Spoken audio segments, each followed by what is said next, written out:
Hello everyone, আজকে আমরা চলে এসেছি প্লান্ট ফিজিওলজির একটা নতুন চ্যাপ্টার নিয়ে। এটি ক্লাস 9-এর জৈবনিক প্রক্রিয়া নামে যে চ্যাপ্টারটি রয়েছে সেটি। আহ, আমাদের আজকের টপিকটি হলো ফ্লোয়েমের মধ্যে দিয়ে কিভাবে খাদ্যের পরিবহন হয় সেটা আমরা জানবো। তো উদ্ভিদের শরীরে আমরা জানি যে জাইলেম সাধারণত জল পরিবহনে সাহায্য করে এবং ফ্লোয়েম কলা যেটি কিনা খাদ্য পরিবহনে সাহায্য করে। এটি খুব ভালো করে জেনে রাখতে হবে, ফ্লোয়েম কলা খাদ্য পরিবহনে সাহায্য করে। খাদ্য বলতে কি, আমরা জানি উদ্ভিদ পাতার মধ্যে কি তৈরি করে, পাতার মেসোফিল কোষে উদ্ভিদ খাদ্য তৈরি করে যেটা সাধারণত গ্লুকোজ। তো ফ্লোয়েমের মধ্যে যে খাদ্য পরিবহনটা কি, এই যে গ্লুকোজ যেটা তৈরি করে সেই গ্লুকোজটা প্রথমে সুক্রোজে কনভার্ট হয় এবং এই সুক্রোজ হিসাবে খাদ্যটা পরিবাহিত হয়।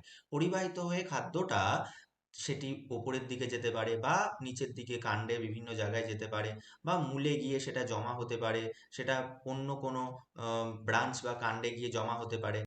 তাহলে গ্লুকোজ পাতায় উৎপন্ন হচ্ছে এবং সেটি সুক্রোজ হিসাবে পরিবাহিত হচ্ছে এবং পরিবাহিত হওয়ার পর সর্বশেষ যেখানে গিয়ে জমা হচ্ছে, সেটি পাতা হতে পারে বা অন্য কোনো ফুল বা সঞ্চয়ী অঙ্গ হতে পারে, সেখানে যখন জমা হয় সেটি স্টার্চ হিসাবে জমা হয়। ঠিক আছে, তাই এটা ভীষণ ইম্পর্টেন্ট এমসিকিউ এর জন্য, এনএম জিএনএম বা ক্লাস 9-এর ফাইনাল এক্সামের এমসিকিউ এর জন্য খুব গুরুত্বপূর্ণ। যে ফ্লোয়েমের মধ্যে দিয়ে, ফ্লোয়েম কলা যদি ধরে নিই আমরা, এগুলো ফ্লোয়েম কলা, ফ্লোয়েম কলার মধ্যে দিয়ে অবশ্যই খাদ্যটা পরিবহন হয়। এবং সেটা কিভাবে পরিবহন হয়? প্রাথমিকভাবে গ্লুকোজ, উদ্ভিদ পাতায় গ্লুকোজ সালোক সংশ্লেষ প্রক্রিয়ায় তৈরি করে এবং সেটা সুক্রোজ হিসাবে পরিবাহিত হয় এবং স্টার্চ হিসাবে সে তার সঞ্চয়ী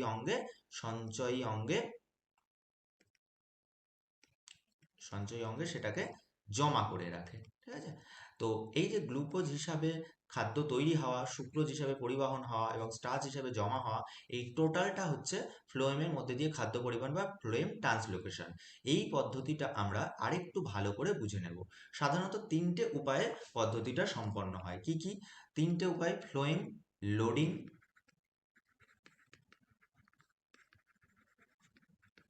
নাম্বার 2 সিগনলের মধ্যে দিয়ে খাদ্য পরিবহন। কি সিগনল আমি বলছি, সিগনলের মাধ্যমে খাদ্যটা পরিবহন হয়। এবং নাম্বার 3 ফ্লোয়েম আনলোডিং।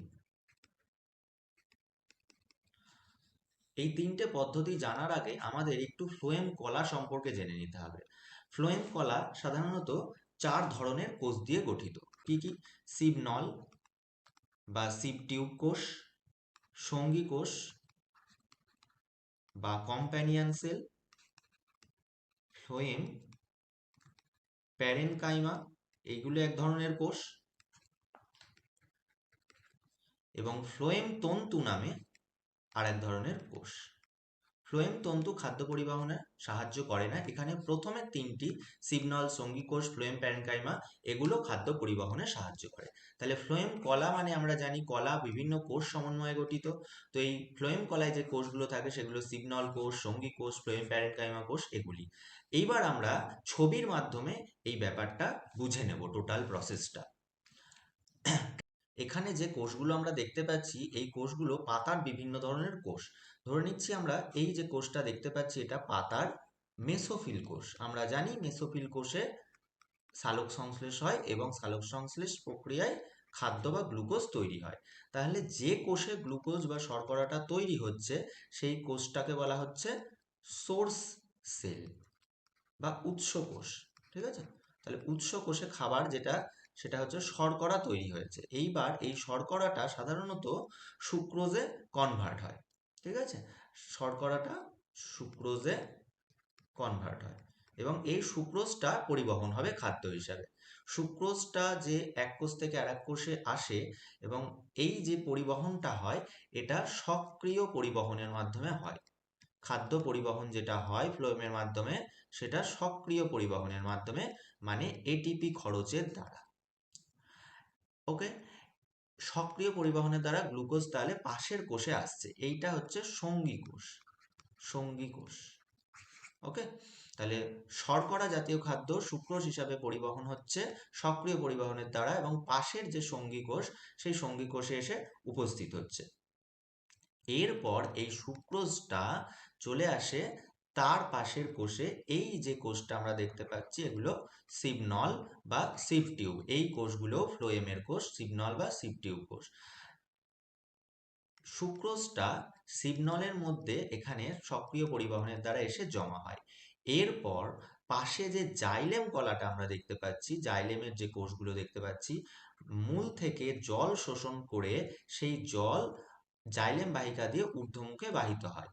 এটা ঊর্ধ্বমুখে বাহিত হয়ে যখন সিবনলের পাশে আসে তখন এই জল বা জলের অণু বা দ্রাবক অণু আমরা বলতে পারি, এই দিকটায় লঘু ঘনত্ব থাকে এবং এই দিকটায় আমরা দেখতে পাচ্ছি বেশি ঘনত্ব রয়েছে।